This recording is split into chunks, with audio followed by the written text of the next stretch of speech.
রাধে রাধে সকলকে। আশা করি সবাই ভালো আছেন, সুস্থ আছেন, আনন্দে আছেন এবং পজিটিভ মাইন্ডসেটে আছেন। আমরা যে 21 দিনের চ্যালেঞ্জ নিয়ে চলছি তার আজকে 7ম দিন। আজকে আমরা বই পড়ার উপরে অ্যাক্টিভিটি করব। ছোটবেলা থেকে যখন আমরা বড় অবধি পড়াশোনা করেছি, এই বইটা কিন্তু আমাদের একটা নিত্য সঙ্গী হিসাবে কাজ করেছে। রোজের কিছু না কিছু আমরা পড়াশোনা করতাম এবং নলেজ গেইন করতাম, কিন্তু বড় হবার পরে এই সঙ্গীটাকেই আগে আমরা আমাদের জীবন থেকে ত্যাগ করে দিয়েছি। তো আজকে আমরা যে অ্যাক্টিভিটিটা করব বা এই 21 দিন চ্যালেঞ্জের মধ্যে যে একটা গুড হ্যাবিট রাখবো, সেটা হলো আবার আমরা এই বইকে আমাদের লাইফে অ্যাড অন করবো। সেটা হতে পারে কোনো ধর্মগ্রন্থ বা গল্প, উপন্যাস, কবিতা, যেটা আপনার ভালো লাগে, যে বিষয়ে আপনার পড়তে ভালো লাগে, শিখতে ভালো লাগে, জানতে ভালো লাগে বা যেটার প্রতি আপনি ইন্টারেস্ট রাখেন, সেই বিষয়টার বই আপনি আপনার লাইফে অ্যাড অন করুন। এতে কি হবে, আপনার একটা পড়ার হ্যাবিট আবার তৈরি হবে, লাইফে একটা সময় কাটবে।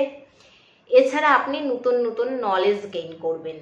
যাদের ঘুমানোর প্রবলেম, ঘুম আসে না, ঘুমাতে যাওয়ার পরে অনেকক্ষণ জেগে থাকেন, কিছুতেই ঘুম আসে না, ছোটবেলায় আমাদের পড়াশোনার কথা শুনলেই কিন্তু ঘুম পেয়ে যেত, ভেবে দেখুন।